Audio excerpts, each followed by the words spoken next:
Hello and welcome. So I'd like to welcome you again in uh, Let's Crack It NEET PG exam.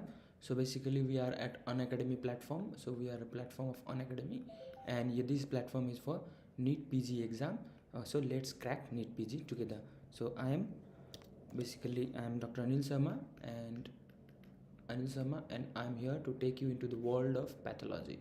And basically I am um MD Pathology, and I have been teaching it at this platform for a time now, for some time now. Okay, so now to be to join our family, okay, to join our family, because we are now family. If you are listening my video, then you are my family, and for to joining our family, just you have to subscribe this Unacademy learning app. How? Just type Unacademy learning app, install it, then obviously you can get subscription of plus subscription and iconic subscription. So plus subscription will give you live classes, live test and quiz, batch courses and structure schedules, and iconic have a gift for you, that is it comes with prep letter. So there are video lectures. Okay, these have very good faculties over here. One of the good faculties like Apub Mehra of ortho also can also be found in prep letter. You have good question banks which are recent year past year questions, repeat rapid revision courses, and handwritten notes also you can get. Okay, so now the prices for that. So for iconic subscription for 12 months you pay 55,000, and if you use my the subscription code, that is ANLIV, you pay 49,000 rupees 500. So a discount of around 5,500 rupees, so that is around 10% of discount. Similarly for 24 months you pay 77.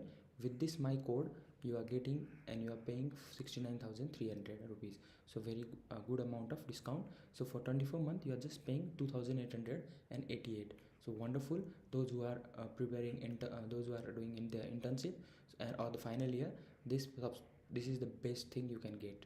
Okay, so I would like to recommend you for 24 months, those who are doing their final year internship, and those who have already done their internship, they should subscribe for 12 months. So this will usually help you to cross the iron gate, and also help you to get secure rank in your NEET PG. So now this is for the plus subscription. So here there are 1 month, 3 months, 6 months, 12 months, 18 months, 24 months, 33 months. So here you can subscribe for 12 months for 40,000. Use my code Anil Live, and you are going to get basically 36,000 rupees in that subscription. So you are paying 15,000 per 1500 per month, that is just 50 rupees per month, so per day. So that's not a big deal. Okay, आप 250 में भी उड़ा देते हो. So now coming to the team, so there are very good mentors like Dr. Jana Vora. She is a wonderful teacher, and basically under her she is not a radiologist, but she is also a mentor. She will just guide you, she will give you hope, courage and confidence. Okay, so these are very important thing for your for clearing any exam. Okay, confidence is very important for clearing an exam. Similarly, Dr. Pawan Kandhari, G Rajesh, they are very good faculty in their period time, and Dr. Preeti Sharma, she has knowledge of ocean and case of pathology. So now coming to today's topic, so we have already discussed a lot of things regarding glomerulonephritis. So today we'll do systemic lupus erythematosus. So this is also type of glomerulonephritis. Okay, this is type of glomerulonephritis, and this is cause of secondary. This is secondary cause. Okay, this is secondary cause, not the primary cause. So SLE is basically a secondary cause, and one question basically comes from this part of your topic. So this is an autoimmune disease, we know very well, which is manifested by inflammation of skin, joint, kidney and central nervous system. So you are involving skin, joints, kidney and nervous system, and basically there are IgG autoantibodies. See here they are forming autoantibodies, so hence there is circulating autoantibodies or circulating immune complex, that is type 3 hypersensitivity reaction, that is immune complex formation will be seen in this disease. Okay, hypersensitivity reaction. So ये भी एक MCQ हो गया, कौन सा hypersensitivity reaction दिखता है, type 3. So the autoantibodies to DNA, RNA and proteins and phospholipids. Okay, so DNA, RNA, proteins and phospholipids. So there will be anti-phospholipid, there will be anti-Smith antibodies. Okay, there will be anti-ANA phospholipid or anti-double stranded DNA. So double stranded DNA. Okay, so this will basically help you to get close this topic. Now coming to the how you diagnose this, so we'll quickly do the important points about diagnosis and all of SLE. So you any combination of 4 or more criteria with at least one clinical and one immunological. So there will be 2 criteria. One is the clinical manifestation, another is immunological manifestation. Okay, so clinical manifestation, so one criteria from this, and there should be at least one criteria from this, and at least one criteria from this, and total of 4 criteria. Okay, so that should be interested. As I said, as we have already defined that SLE is involving skin.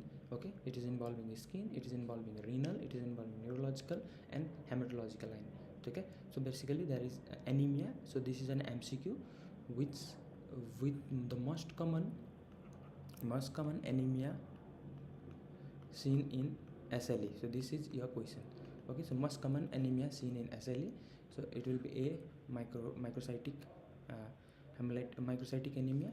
Okay, 2, there can be sideroblastic. 3, there can be PNH. So this is basically hemolytic only. 4, there can be hemolytic anemia. So the answer will be hemolytic anemia. So this is what you will be asked in exam, one question. Okay, so यहाँ से question बन गया. Then obviously skin. In skin you have acute, subacute cutaneous lupus erythematosus. So there will be this mark will be photosensitive, and there will be malar maculopapular bullous lesion. There can be chronic cutaneous lupus erythematosus. Here there will be discoid lupus. It will show as paniculitis, lichen planus like lesion, and there will be hypertrophic varicose chilblains. Okay, so these are important points. Then again you have an oral or nasal ulcers, non-scarring alopecia. There will be synovitis. Okay, now this is again important. Synovitis which involves greater than 2 joints. Now this becomes an important point. So the synovitis will be involving more than 2 joints. Another important point, alopecia. So it will involve non-scarring alopecia. Another important point, serositis. So serositis, it will be basically involving pleurisy or pericarditis. Okay, not with most common type of serositis in SLE, it is pericarditis or pleuritis. Okay, so that is important. Then coming to the renal. So in renal there will be protein to creatinine ratio will increase, that is greater than 0.5. Okay, then RBC cast can be seen, and then you basically renal will see biopsy. Recently biopsy is again a diagnostic criteria, and in biopsy we will see different things in different gradings. In neurological you will see seizures, psychosis, mononeuritis, myelitis, peripheral or cranial neuropathies, and acute confusional states. So this is again important. Acute confusional states are again important thing you need to know.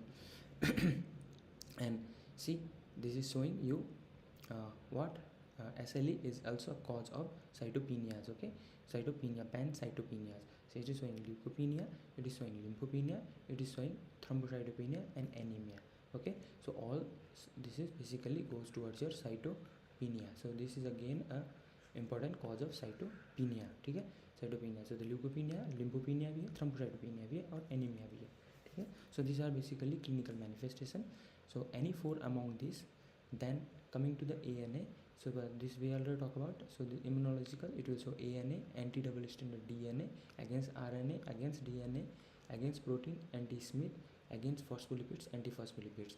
And as I said, whenever we are talking about autoimmune disease or when we are talking about kidney disease, complement levels are again very important. So there will be low serum complement or there will be hypocomplementemia. Okay. Then again you will see positive direct Coombs test. Okay, direct Coombs test, but there will be no in the absence of hemolytic anemia. So in the absence of hemolytic anemia you can see positive direct Coombs test, that is also an immunological manifestation. So this way you diagnose SLE. So this is not today's topic, but I've just revised about this because this is important, can be asked in exam. Okay, so now these are the manifestations which are, you can see different like musculoskeletal manifestation.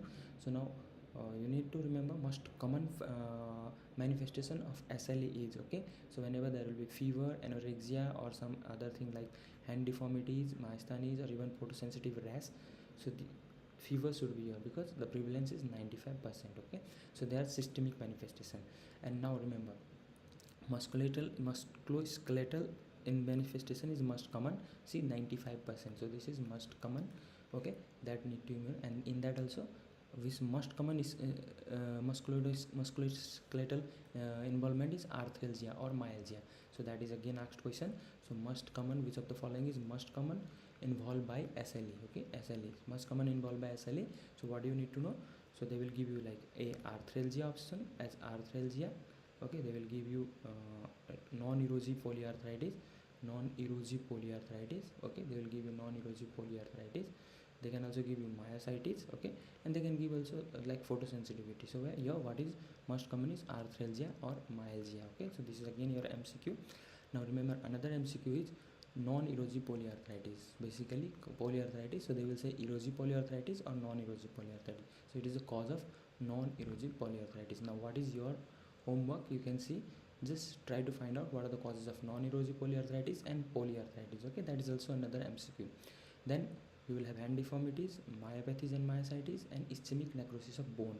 Okay, so now this is again important finding which you see. Which of the following are finding of SLE and ischemic necrosis of bone? That will be one point over there also.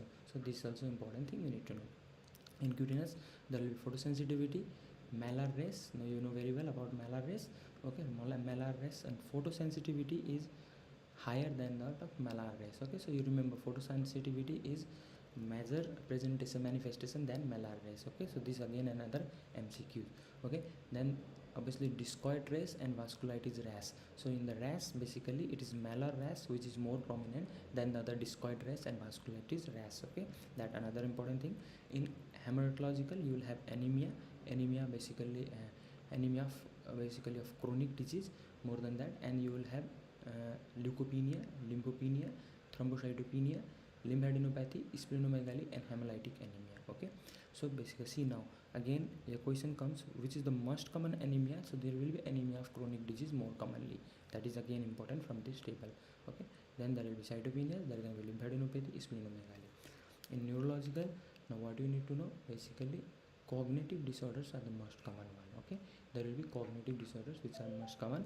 Then you see in cardiopulmonary it is pericarditis which is most common. Okay, and in pleuritis is most common in lungs. Okay, that is important what you need to know about SLE.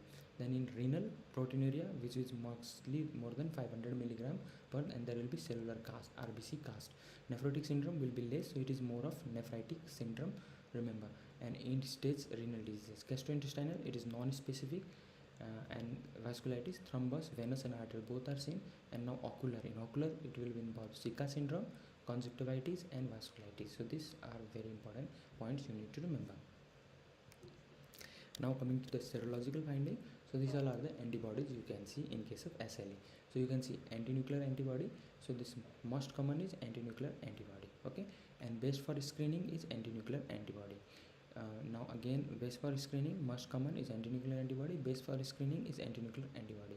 Anti-double stranded DNA is in 70% of cases. And see, remember, this is SLE specific. This is SLE specific. Okay, and this also relates. Now another MCQ, it also will correlate with the disease activity.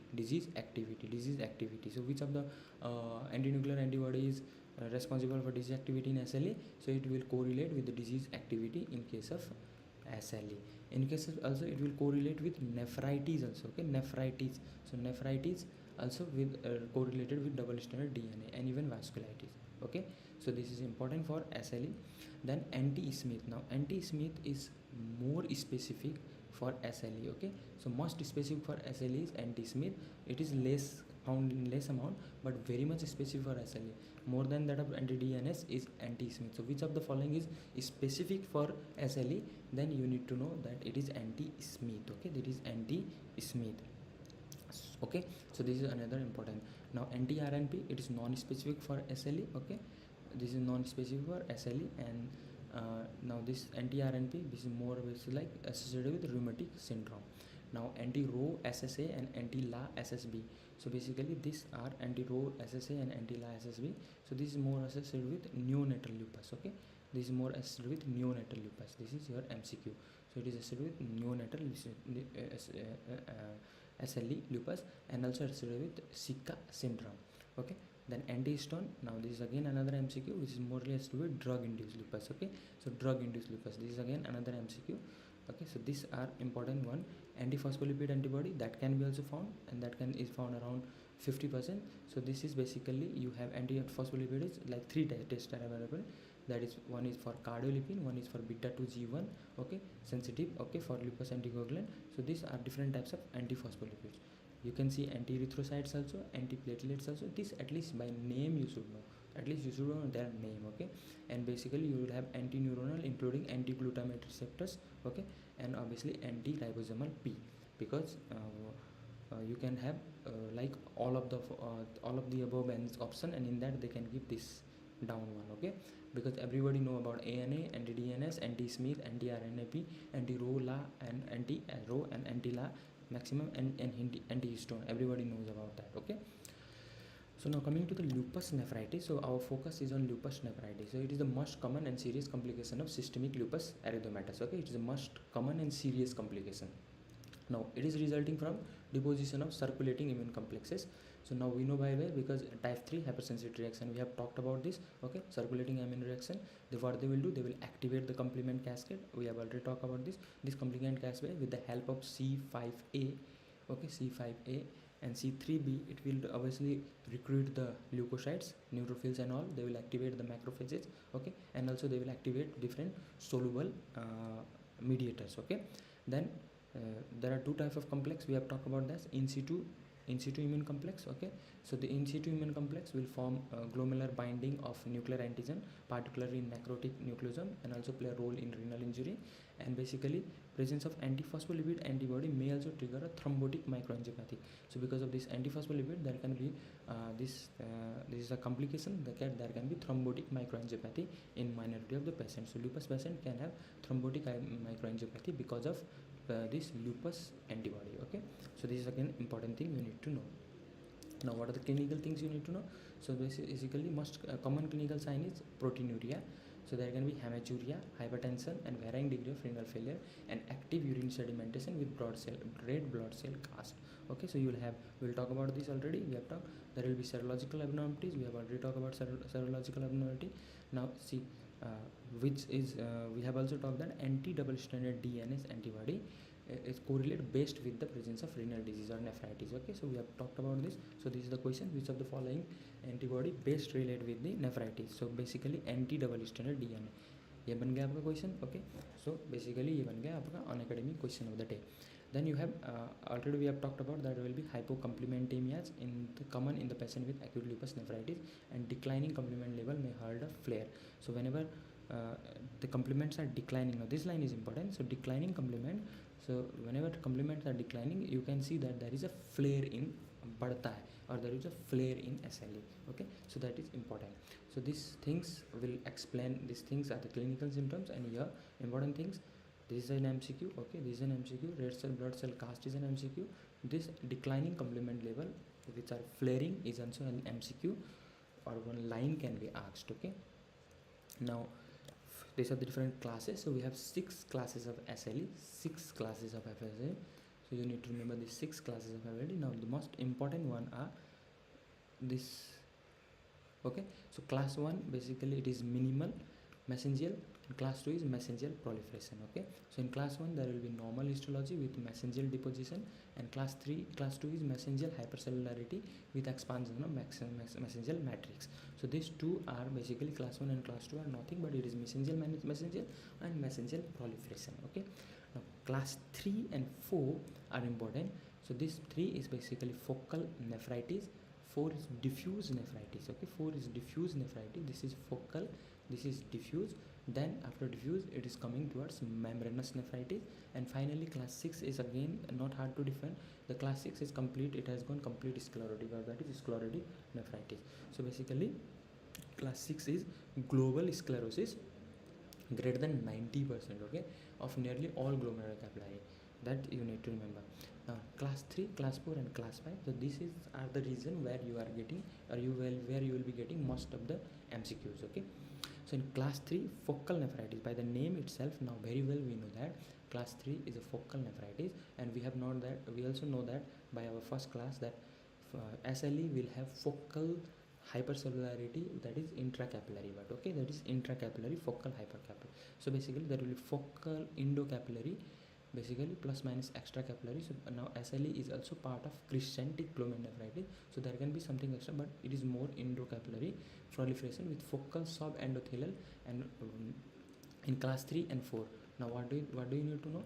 And in this another thing, that is IF, that is deposition of IF. So class 3 and class 4 IF कहाँ होगा? So basically when I say IF, I need to say, remember this, DAD is MLA, we know this mnemonics. So DAD is basically our linear capillary, okay, in DAD. So this is dense deposit, anti-GBM and diabetic nephropathy is basically here we SLE. So first SLE comes here, so this is IgA nephropathy, and S, this is SLE.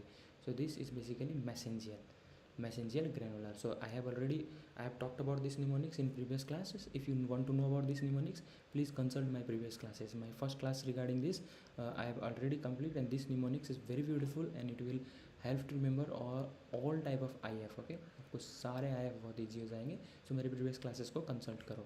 Now this SLE, this is SLE part, and this is mostly class 2. So class 2 will have mesangial deposition, and class 3 and 4 will have mainly this MLA. They come under, so MLA come under what? Coarse granular capillary wall deposition. So class 2 will have coarse granular capillary wall deposition of IF, and class 3 and class 4 basically will have, class 2 will have this mesangial deposition, and class 3 and class 4 will have coarse granular deposition of IM. So the and basically there will be in class 3 and class 4 there will be subendothelial deposition. okay, there will be subendothelial deposition. in EM में subendothelial deposition होगा, ठीक है, subendothelial deposition होगा. and in class 2 in EM there will be mesangial deposition. okay, mesangial deposition. okay, that is another important thing. Now another important thing is basically in class 4 what do you see? You see diffuse endocapillary and extracapillary proliferation with diffuse subendothelial. So here you can see, here you will see wire loop. okay, here you will see wire loop, here you will see wire loop. Then membranous nephritis. So membranous nephritis, by membranous we know that there is thickening of the basement membrane. So basement membrane will thick with diffuse subepithelial. In membranous there will be subepithelial immune deposition. So by now we know very well membranous में subepithelial deposition होता है. okay, so this is membranous glomerulonephritis, and finally there is glue. So there are class 1, class 2, class 3, class 4, class 5 and class 6, and questions are mostly asked from these regions. okay, class 4. So this is an image showing, so this is showing wire loop image. okay, so ये wire loop image है.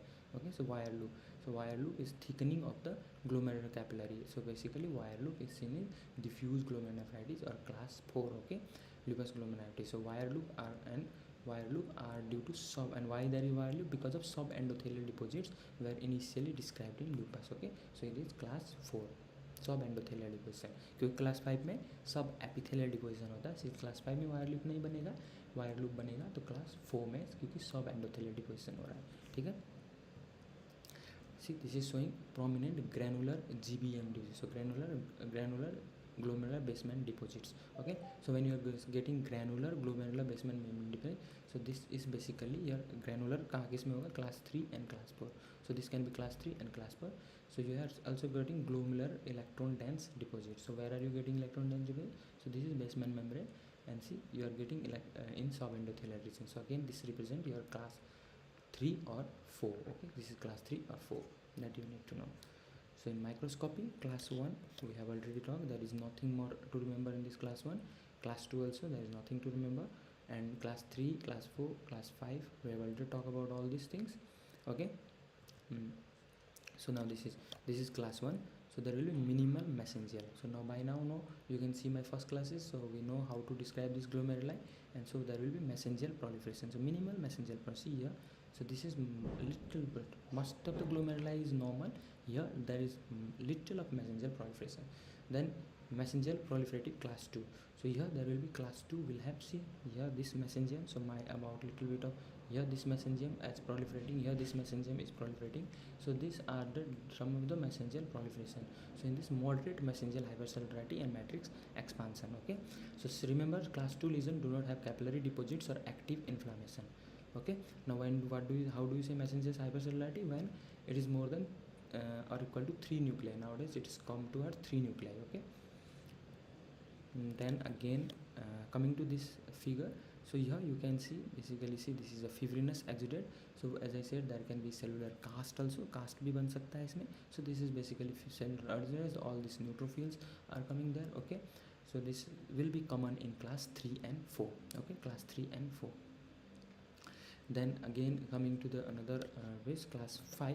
So in the class 5, basically class 5, what is it? It is membranous. So remember, all the features of membranous will be same. Membranous glomerulopathy, subepithelial deposition. IF क्या होगा membranous का? So membranous MLA में आता है. So IF will be your fine granular capillary wall. So there will be fine granular capillary wall, and basically इसमें spikes दिखते हैं. So GBM में spikes दिखेंगे in class 5. Okay, and prominent podocyte. So spikes and prominent podocyte will be seen in class 5, and this is completely sclerous. So this is completely sclerous. Even this glomeruli is completely sclerous. So this is seen in class 6. Okay, class 6. So here, so this again you are seeing thickened basement membrane. So you are seeing thickened. This is thick basement membrane. Okay, and thickened basement membrane because it is because of sharp endothelial deposition, and these are basically again going towards your wire loop, that is class 4. Okay, and then you can also see tubulointerstitial disease. So tubulointerstitial disease you will observe in all classes, and the severe in class 3 and 4. Okay, so basically in tubulointerstitial there will be lymphocytes, plasma cell, macrophages, and have cast. So we have not read about RBC cast also, we will talk about that will be. And in vascular lesion there can be leukocytoclastic vasculitis, which is the most common vascular lesion in case of SLE. Okay, now if vascular lesion are present, it is mostly associated with poor prognosis. Again, this is very important line to remember. And there will be deposition of vascular immune deposition, non-inflammatory necrotizing vasculopathy, and true vasculitis. And we have also talked about thrombotic microangiopathy can be associated with this also. Okay, so you need to remember vascular injury is associated with poor prognosis in SLE.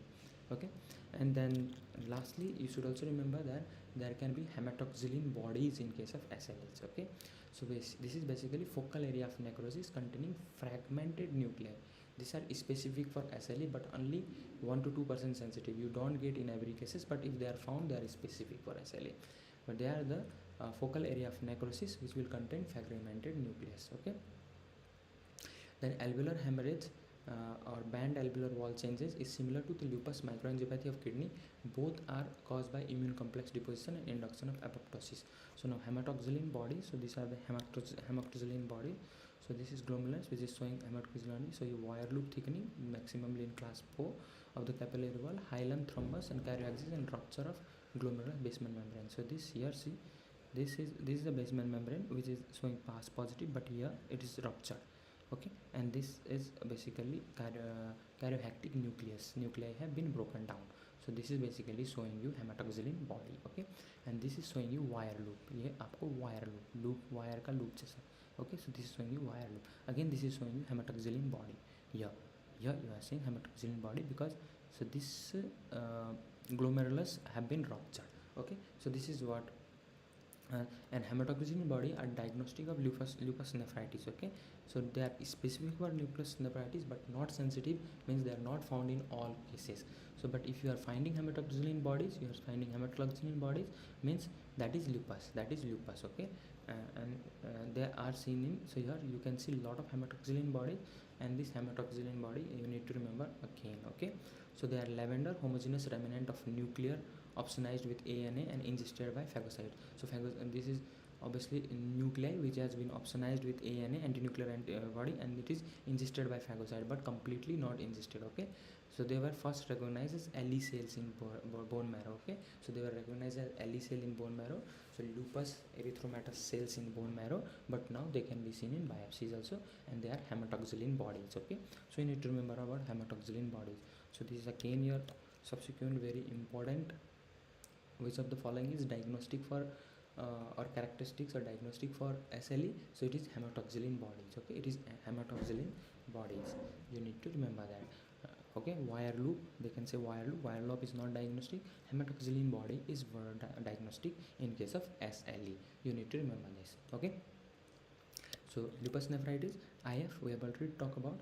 So basically class 2, that comes under the mesangial glomerulonephritis, that is comes under our formula IS. So इस formula को अगर आपको जानना है तो please repeat my previous classes, इसमें मैंने बहुत अच्छी तरह से एक्सप्लेन किया. ये फॉर्मूला आपको आ गया, पूरा IF आ जाता है. एक बार जाके देखो. If you don't believe me, then if I'm not saying true, if you go and just read, you will understand yourself. This will make you understand complete IF of renal very easily. So class 2, they will have granular mesangial, okay. And lupus is basically also known as full house pattern. It will show full house pattern. So full house pattern मतलब normally जैसे कोई जैसे आप post streptococcal glomerulonephritis कर रहे हो तो ये सिर्फ IgG और C3 के लिए पॉजिटिविटी दिखाएगा. जैसे कि IgG C3 के लिए कोर्स ग्रेनुलर पॉजिटिविटी दिखाएगा. Okay, course granular positivity in the capillary wall and mesangium. Okay, capillary. तो बट ये सब चीज़ के लिए दिखाता है, like IgG, IgA, even the complement C1q and C3. So it will show for everything, it will show positivity. Okay, and this is granular mesangial. It is granular mesangial. Okay, that you need to remember. Now coming to the class 5. So class 5 क्या है? Class 5 हमने पढ़ा है कि class 5 is membranous glomerulonephritis. Okay, class 5 is membranous. So membranous glomerulonephritis में कैसा था? Membranous glomerulonephritis में you had basically capillary wall fine granular capillary wall. Okay, fine granular capillary wall with or without mesangial. Okay, so this is basically fine granular capillary wall. So see this capillary wall mesangium में नहीं है. So fine granular, and it can be some place, it can be so they are fine granular. Okay, they are fine granular capillary wall mesangial. So this basically gives you the class 5 का IF. Okay, and class 6, it is completely sclerous. 90% of the glomeruli are sclerotic. Okay, so it's very difficult to interpret IF in this. Okay, then so this completes our lupus. So in lupus, what you need to remember in lupus is basically different classes you need to remember. So आपको lupus में क्या पढ़ना है? lupus में आपको पढ़ना है different classes. Okay, आपको different classes याद करनी. कैसे याद करनी है? Basically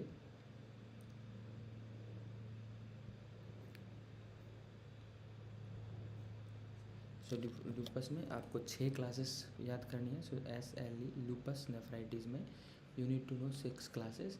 okay, class 1 basically minimal mesangial, class 2 is minimal mesangial, class 1. Class 2 is mesangial proliferation, class 3 is focal glomerulonephritis, class 4 is diffuse glomerulonephritis, class 5 is membranoglomerulopathy, and class 6 is sclerosis. Okay, so this you need to remember. In 4th you need to remember wire loop. Okay, 3 and 4 you need to remember IF. 3 and 4 the IF pattern will be coarse granular. Okay, coarse granular capillary wall plus minus mesangium. Okay, class 2 you need to remember IF as class 2 is basically granular mesangial. ठीक है. Then you need to remember class 5 is membranous glomerulopathy. So IF will be here the membranous glomerulopathy, fine granular capillary wall. Okay, that you need to remember. And then you need to remember EM of so this is class 3 and 4 IF will be this. Okay, class 2 IF will be granular mesangial, class 5 IF will be fine granular capillary wall, and the EM will of class 2 ka EM. So class 2 EM of class 2 will be basically mesangial. Okay, it will be mesangial deposition. Okay, mesangial deposition in EM, mesangial deposition. And of class 3 and class 4, this will be basically class 3 and class 4 are subendothelial deposition. Okay, subendothelial deposition. And class 5 will be subepithelial deposition.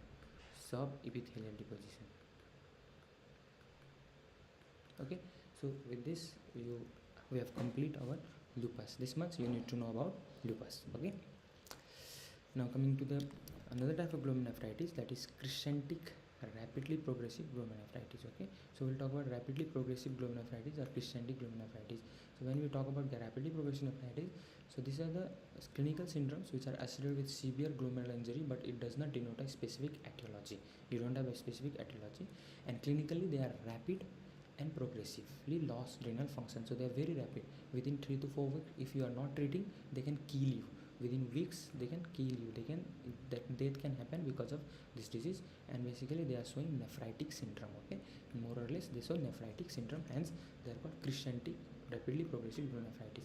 So clinically when we say they are rapidly progressive glomerulonephritis, and pathologically when we say they are, then we say crescentic glomerulonephritis. Okay, so in pathology we say that crescentic glomerulonephritis, and in clinical we say rapidly progressive glomerulonephritis. Okay, so now the must histological presence of, so yeah, this is about the crescent. So the must histological picture, most common important thing is crescents. Okay, so what are crescents? So crescents are basically nothing but they are the proliferation of epithelial cells. Now again go to your basic. So there will be like parietal epithelial cells. Okay, there will be parietal epithelial cells and visceral epithelial cells. Okay, in glomerulus. So these parietal epithelial cells, they are basically in the Bowman's space, and visceral epithelial cells, they are the podocytes. Okay, they are the podocytes. So basically the proliferation of parietal epithelial cells. Okay, so proliferation of parietal epithelial cells, proliferation of parietal epithelial cell is what you know in case of this whatever crescents. So crescent is basically proliferation of parietal epithelial cell. Okay, just go and see today's moon. So today's moon is basically a crescentic moon. So crescent will look like that. Okay, so it's in the Bowman's capsule, and by the infiltration of monocytes and macrophages. So there will be infiltration of monocytes and macrophages. Okay, so in early crescent, so there will be early crescent. Okay, there will be early crescent. So in early crescent, it will be early crescent, monocytes will be high. Okay, and in late crescent, this is parietal epithelial cells. Parietal epithelial cells will be high. Okay, parietal epithelial cell proliferation will be high, late crescents. Okay, so now there can be, see, crescent can be cellular crescent, fibrous crescent. There can be cellular crescent. Okay, there can be fibrous crescent, and there can be fibrocellular crescent. Okay, so these are three crescent: cellular crescent, fibrous crescent. So cellular crescent, this cellular crescent basically they will have more amount of cells plus fibrin. Okay, so they will have more amount of cells plus fibrin. Okay, so when you say crescent, there should be two or more than two layers of parietal epithelial cells in the Bowman's space. See, this is Bowman's space. Here you have parietal cells. These are the parietal cells. So now you see there is a proliferation of parietal cells. So this is vertical, what you call it crescent. Okay, this is what you call it crescent. So here you are saying crescent जैसे एक moon की तरह, ठीक है? Yeah, this is a crescent. And this is normal glomeruli. So this is a crescent forming, and this is a normal glomeruli. ठीक है? And this is cellular crescent. Fibrous crescent basically will have fibrous accumulation. Okay, and basically fibrocellular will have both things. Okay, that you need to remember. So this is basically showing you fibrocellular crescent. So see here, this basically is your crescent. Okay, this basically your crescent. Okay, now in crescent, what another thing you need to remember is, so this is Bowman's capsule, pass stent. ठीक है, ये Bowman's capsule की lining है. So here there will be rupture of Bowman capsule. यहाँ पे Bowman capsule का rupture हो रखा है, ठीक है. So this is also characteristic seizure you can see in case of crescent. Okay, so that you need to remember here. Okay, so this is important line over here. So now what is the pathogenesis? Now crescent we have already said it is basically immunological mediated disease. Okay, it is immunologically mediated disease. We have talked about this. Now we can classify crescent in type 1, type 2 and type 3. Okay, type 1 are basically anti-GBM, and they are classified according to IF and EM. So type 1 are basically renal limited and Goodpasture. That is, type 1 are those, this Goodpasture is basically not limited to this, it also shows pulmonary syndrome. So it has also pulmonary involvement. It has also pulmonary involvement. So the type 1 is renal limited anti-GBM disease and Goodpasture syndrome. Type 2 are basically most common is idiopathic. Okay, most common is idiopathic. Then you have other diseases which we have already done, like post-infectious glomerulonephritis, lupus nephritis, Henox purpura, IgA nephropathy, and other. We have not done IgA nephropathy, we will do it. Then type 3 is pauci-immune. So pauci-immune, they can be NK associated like idiopathic, granulomatous with polyangiitis, that is Wegener's granulomatosis, and microscopic polyangiitis. So you can be asked question, which of the following, so I'll just again do it. So the question forms here is, which of the following is not pauci-immune glomerulonephritis? Okay, which of the following is not pauci-immune glomerulonephritis? So the one option will be idiopathic, 2 will be MPA, 3 will be 3 will be Wegener's glomerulonephritis, 4 will be Goods anti-GBM glomerulonephritis. Okay, so the right answer to this question will be 1. So why this question I have given? Because most of you might see and compare this idiopathic. So idiopathic is also a type of pauci-immune glomerulonephritis, that you need to remember. Most of you might tick idiopathic, but idiopathic is also an important pauci-immune glomerulonephritis. So यहाँ पे check करते हैं, ठीक है. तो ये question यहाँ पे बनता है, बहुत important question. Okay, so since remember idiopathic is most common cause of pauci-immune glomerulonephritis, and then there can be other causes. Okay, so that you need to remember. So again, this is, as I said, it is classified according to IF. So this IF, basically see, this is your IF. So this is type A, so linear capillary. This is granular, coarse granular type, and this is no pauci-immune. So same thing here. Type 1 is basically your linear capillary wall, basically anti-GBM. This is part of DAD. So this is DAD, is anti-GBM. So please go and see my previous classes.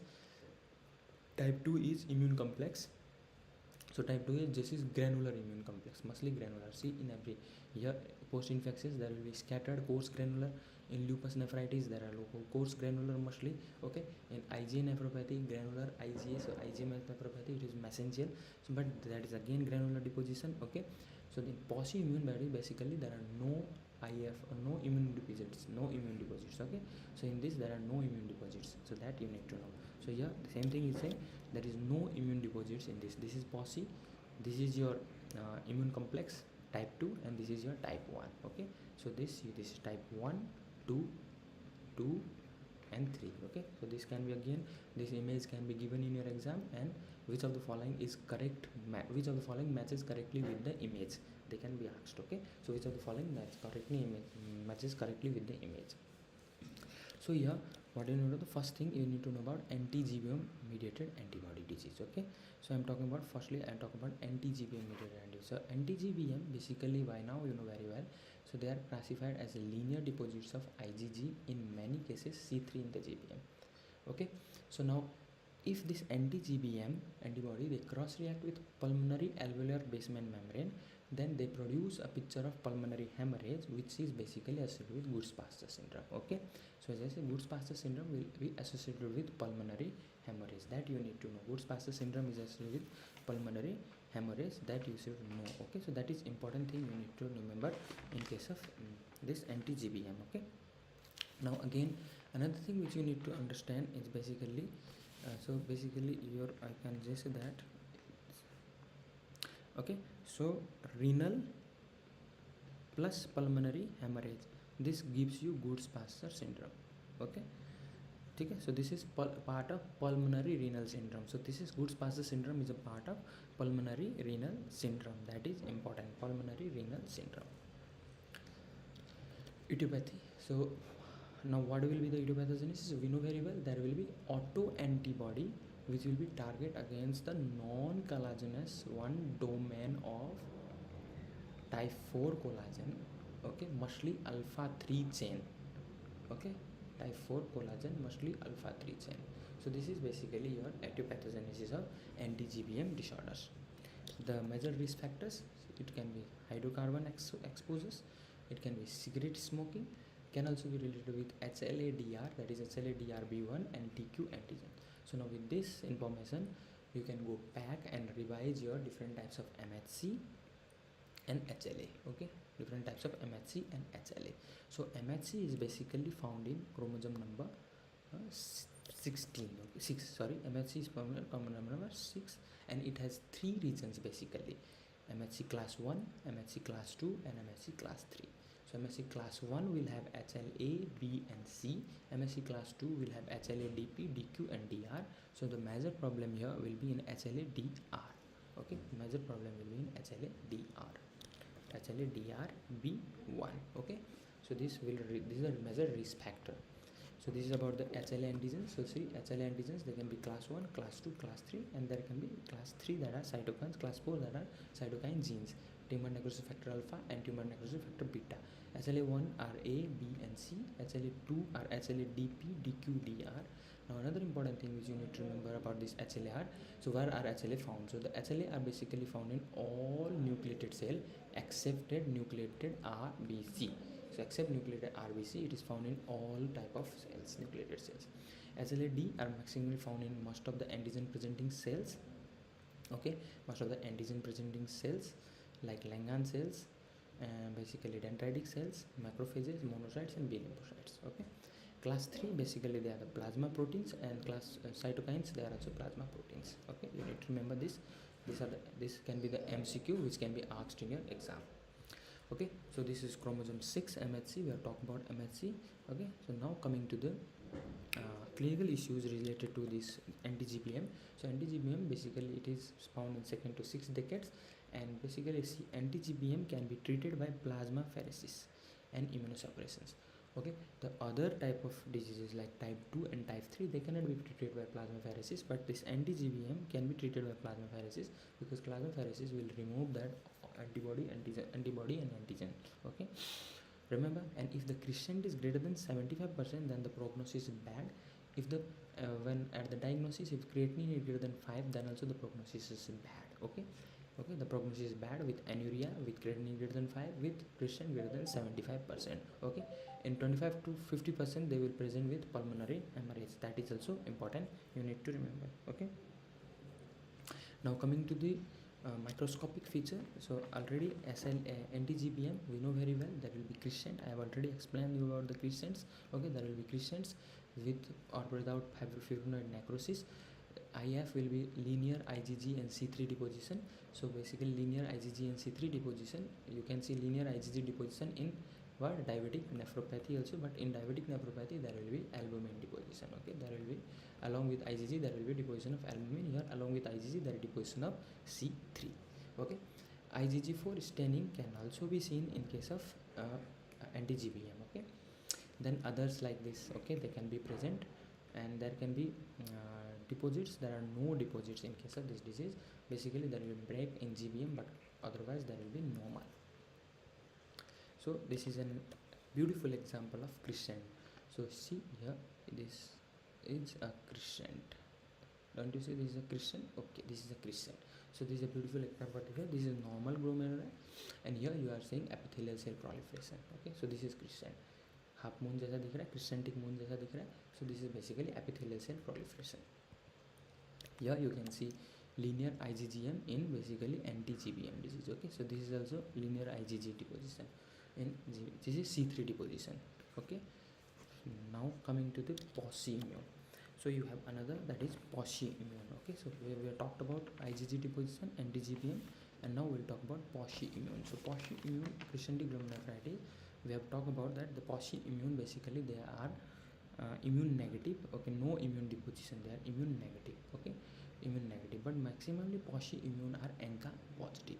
More 80 to 95% of the cases are ANCA positive, and this post-immune are mostly they are associated with vasculitis, small vessel vasculitis. That is again important. Okay, so renal limited disease as a complement of the system necrotizing, so they are associated with small small vessel vasculitis. Okay, so this you need to remember in post-immune disease. So now again post-immune, they are prevalent in older patient, and they are most common cause for renal component of pulmonary renal vasculitis syndrome. Okay, so the what they are including, they include granulomatosis with polyangiitis. Okay, So this is known as Wagner's granulomatosis. They will include microscopic polyangiitis, and they will include eosinophilic granulomatous with polyangiitis. Eosinophilic granulomatous polyangiitis, that is Chorg-Strauss syndrome. So these are three important polyangiitis which are included in poshimmune glomerulonephritis. So it is a small vessel vasculitis, basically small vessel vasculitis. So when we take small vessel vasculitis, they can be ANCA positive and ANCA negative. Okay, so when we talk about small vessel vasculitis, so they can be ANCA positive. So yeah, so when I talk about small vessel vasculitis,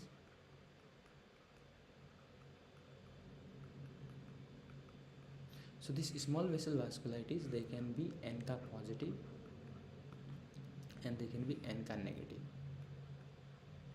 Okay, so this is important. They are ANCA positive and ANCA negative. So the ANCA positive are mostly your Wagner's glomerulonephritis. Okay, then you can basically before that what we can see this ANCA positive. Now ANCA positive basically you can be a microscopic polyangiitis, Wagner's glomerulonephritis, okay, and Chorg-Strauss syndrome. So these are three important ANCA positive one. Okay, and ANCA negative can be your HSP or cryoglobulinemia. Okay, cryoglobulinemia.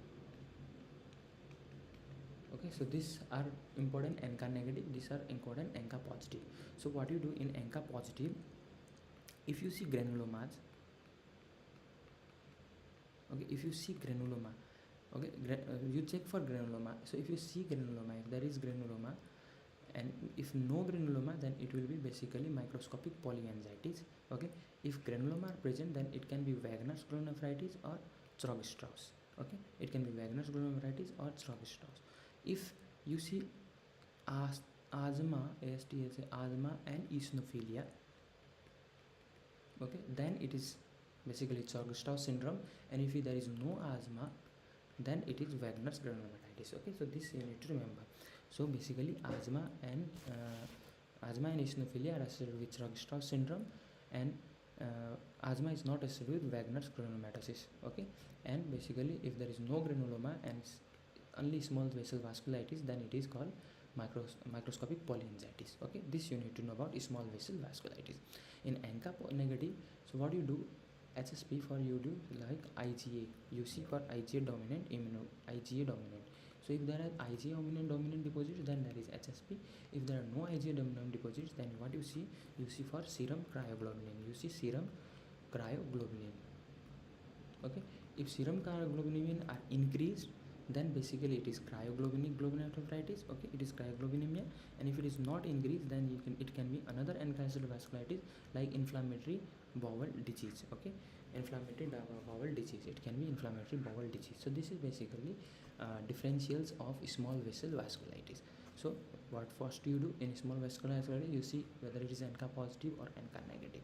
ANCA positive, then it can be microscopic polyangiitis, Wagner's granulomatous and Chorg-Strauss syndrome. Now you see whether there is granuloma or not. If there is granuloma, then it can be Wagner's or Chorg-Strauss. If there is no granuloma, it will be microscopic polyangiitis. If there is asthma and eosinophilia, then it is Chorg-Strauss, and if there is no asthma, then that is Wagner's glomerulonephritis. In polyangiitis macropathy, obviously there will be asthma will be present, but no granuloma. Okay, so this is basically simple explanation of small vessel vasculitis which you need to remember. Okay, now another thing what you need to remember is ANCA. So ANCA, as I said, ANCA positive can be C ANCA and P ANCA. Okay, you need to know ANCA positive can be C ANCA and P ANCA. So the C ANCA are basically cytoplasmic. Okay, and P ANCA is perinuclear. Okay, so here C ANCA is also known as PR3 ANCA. Okay, PR3 ANCA. Okay, because antigen is directed against the proteinase 3. Okay, against proteinase 3. So directed against proteinase 3. These are known also MPO. Okay, MPO ANCA. They are also known as MPO ANCA. Okay, so this P ANCA is basically MPO ANCA. So it is M for MPO. It is microscopic polyangiitis. Okay, and your C ANCA is basically C is proteinase 3 you just reverse 3 like this, it is Wagner's granulomatitis. Okay, now you remain with Churg-Strauss syndrome. So in Churg-Strauss syndrome, basically it is not specific either C or P. It can be C, it can be P, both. Okay, they also can show individual can show different, but most commonly Wagner's will show C ANCA. Microscopic cholangitis will show P ANCA, and Churg-Strauss will show can show any type. It is non-specific. Okay, that you need to know about ANCA positive. Okay, ANCA positive, you need to know about that.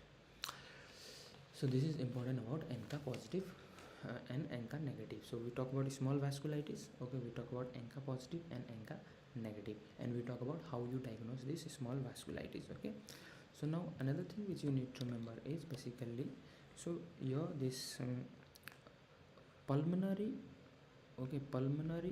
plus renal symptoms are seen in Wagner's glomerulitis and so microscopic cholangitis.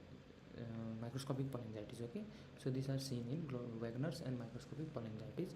You can see pulmonary and if pulmonary and skin manifestation are seen in cryoglobulinemia. Okay, you see cryoglobulinemia and HSP. Okay, then you can see asthma plus eosinophilia, they are seen in case of what you get is asthma and eosinophilia is in Churg-Strauss syndrome. Okay, that you need to know. And upper respiratory tract along with otitis media and sinusitis. Okay, this is most commonly seen in Wagner's glomerulitis. Okay, this will be seen in Wagner's glomerulonephritis. So this is important, you need to know. Okay, now coming to the another thing, so just you can revise your vasculitis here. So vasculitis are medium-sized vasculitis where you see polyarthritis nodosa and Kawasaki disease. Okay, then you have large vessel vasculitis, they are mostly giant cell arthritis and Takayasu disease. So इस table से direct question आ सकता है exam में, ठीक है. And you have small vessel vasculitis which are ANCA associated and non-ANCA associated. As I already talked about, non-ANCA associated can be your Henoch-Schlein purpura and cryoglobulinemia vasculitis most common. Okay, then you can have other all lupus, rheumatic, Goodpasture, Sjogren, Behçet's, drug-induced immune complex vasculitis, and there can be inflammatory bowel disease. In ANCA associated, there is Wagner's, microscopic, Churg-Strauss, and drug-induced are ANCA associated. Okay, and there can also be paraneoplastic small vessel vasculitis which are non-ANCA associated. So this table is very important table. This table can have a direct question in your exam which you need to know, which you need to remember. Okay, so this is again important thing about ANCA positive and ANCA negative. So this again saying same thing. So there is a large vessel vasculitis, medium vessel vasculitis, and small vessel vasculitis. So small vessel will include arteries, arterioles, capillaries, venules, mostly capillaries and venules. Large vessel basically aorta and arteries, and medium sized vessel मतलब arteries. Okay, so large vessel basically if granulomatous arthritis is present, okay, in greater than 50 years of male, it is giant cell arthritis. If granulomatous arthritis is present in less than 50 years, then it is Takayasu arthritis. And if there is necrotizing arthritis without mucocutaneous lymph node syndrome, okay, without mucocutaneous lymph node syndrome, it is polyarthritis nodosa. With mucocutaneous lymph node syndrome, it is Kawasaki disease. Okay, and we have already talked about small vessel vasculitis in a long way, that if there is vasculitis with asthma or granuloma, so asthma, no asthma or granuloma, so it is microscopic cholangitis. If you have granulomas and no asthma, then it is granulomatous cholangitis. If you have eosinophilia, asthma and granulomas, it is Churg-Strauss syndrome. So we have discussed about this. So what are the clinical symptoms? There will be acute renal failure, usually with nephritic syndrome, and there will be renal limited or associated with systemic vasculitis. Okay, now basically in light microscopy we have all talked about there will be crescents. Okay, there will be crescents. So crescents are important. So there will be crescents, and these crescents can be segmental. Okay, and there will be associated with fibrin exudate. So remember, crescents includes fibrin. So what are the components of crescent? So fibrin is one of the component of crescent. Okay, then there will be obviously interstitial nephritis composed mainly of lymphocytes, and interstitial region will have nephritis and inflammatory cells. Okay, Immunofluorescence, so we have done there is no specific, so it will be negative or non-specific finding. You can see fibrinogens, okay, fibrinogens you can see as an immunofluorescence frequently. EM, again there will be no specific EM and no specific deposition in this, okay, though there will be electron dense fibrin strands, okay, fibrin strands and whips, which will basically produce gaps in the GBM, okay, and because of these gaps only crescents are formed. Okay, so this with this much of information it completes our crescentic glomerulonephritis. Okay, you need to know this much about the crescentic glomerulonephritis, NK positive and NK negative. Okay, so here about crescentic glomerulonephritis you can be asked about one thing, that in EM you can be said about wrinkling, so you can be used the word wrinkling of GBM. Okay, so this is important. Wrinkling of GBM is seen in case of crescentic glomerulonephritis, in case of EM. Okay, in wrinkling of GBM, and these gaps which are forming, they are responsible for forming crescents. Okay, these gaps which are rupture of GBM will result into the crescent formation. Okay, now when we talk about glomerulonephritis, we need to talk about three diseases, hepatitis B virus, hepatitis C virus and HIV. Okay, because most of the question is asked of which of the following is not associated with HIV or which of the following is associated with HIV, they are asked. Okay, they are asked the questions. Okay, so now when I talk about hepatitis V virus, so we know very well hepatitis B virus is caused by hependavirus. So this is just revision of your previous classes, and the mode of transmission includes percutaneous, sexual or perinatal transmission, or vertical, that is mother to child. Okay, that you know very well. And the possible mechanism is basically circulating immune complexes and cryoglobulins.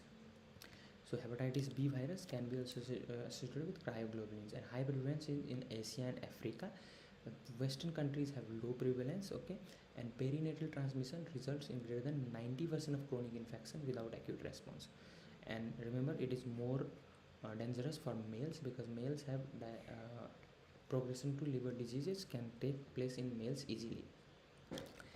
Laboratory tests, you know that you do SBS AG antigen, you see hepatitis B surface antibodies, you can see hepatitis B virus core antigen, C antigen, or you can see hepatitis B virus B antigens also. Okay, E antigens, and you can see hepatitis B virus PCR test also. These are the laboratory tests. So the natural history, what happened there? So majority of the infections are asymptomatic. Chronic hepatitis B infection are less than 5%. There can occur cirrhosis can occur, which develops in 20% of chronic hepatitis B infections. Okay, now remember, there is 100-time increase in case of hepatocellular carcinoma. Now this is your MCQ, and 40% increase in life risks of death. Okay, so treatment, you know very well, lamivudine and interferon alpha are most important drugs in case of treatment. There you can do plasma exchanges, you can do consider for cryoglobulin glomerulonephritis and polyarteritis nodosa. You can also give hepatitis B vaccine, but it is not useful for active infection, so decrease future disease burden in case of hepatitis B vaccine. So basically now the most important part is with hepatitis B, which renal disease must come in. So it is membranous glomerulopathy. Okay, glomerulopathy. So the most common associated with hepatitis B is membranous.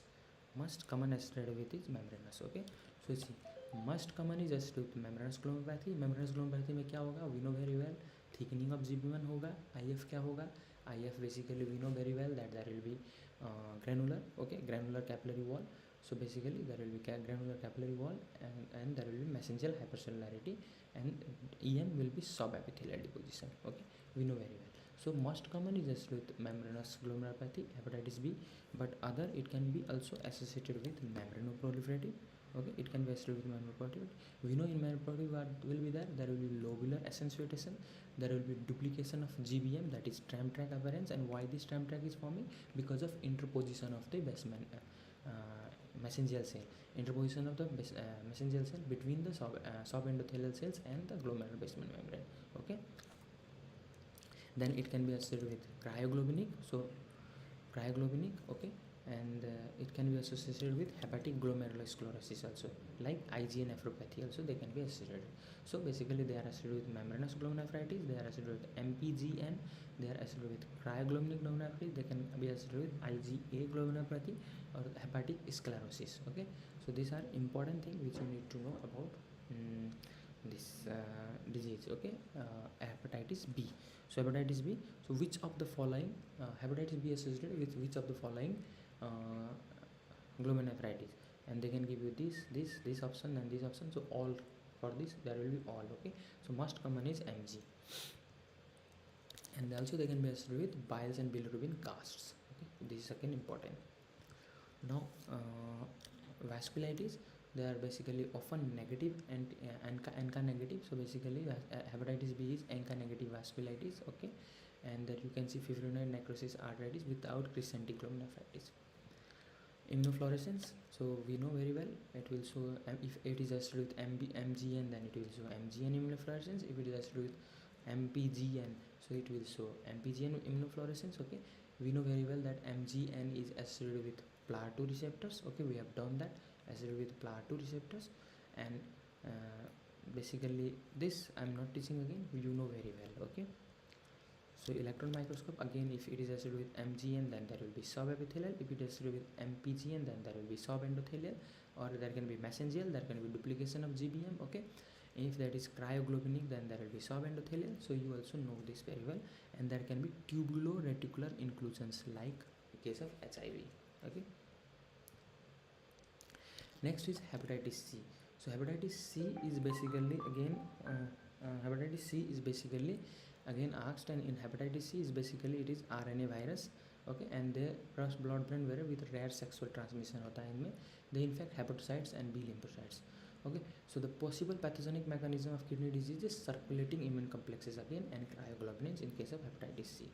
So hepatitis C basically it occurs normally children have high rate of spontaneous resolution, remember, and young female may spontaneously resolve. Male again they have end-stage renal disease fast stress, okay. Now what you need to remember, they will present with proteinuria, hematuria and renal failure. Now natural history 17 to 55% of HIV infect HCP patient progress to cirrhosis, and now this is, remember, they 2 to 23 develop HCC. So hepatitis B virus have more chances of developing HCC than hepatitis C virus, okay. So drug treatment is sofosbuvir, you can use cimeprevir and ribavirin, okay, and kidney or renal transplant can also be done. Now the important thing is microscopy, which of the following are associated.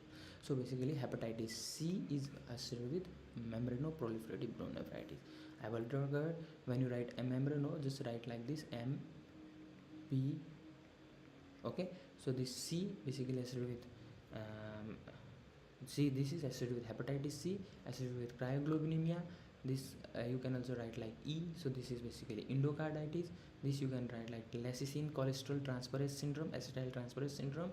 This H is hepatic sclerosis, okay. So these are the things which are associated with MPGN.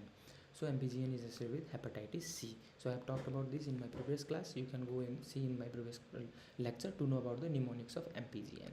So MPGN will accentuation of glomerular tuft. There will be duplication of glomerular basement membrane, or you see tram track appearance, okay, and this is because of interposition of cells between these membranes. Then it is associated with cryoglobulic glomerulonephritis, okay. In cryoglobulinemia you can see wire loop or hyaline thrombi deposits, you can see duplication of GBM, and there will be endocapillary hypercellularity. Also it will be associated with membranous glomerulonephritis, okay.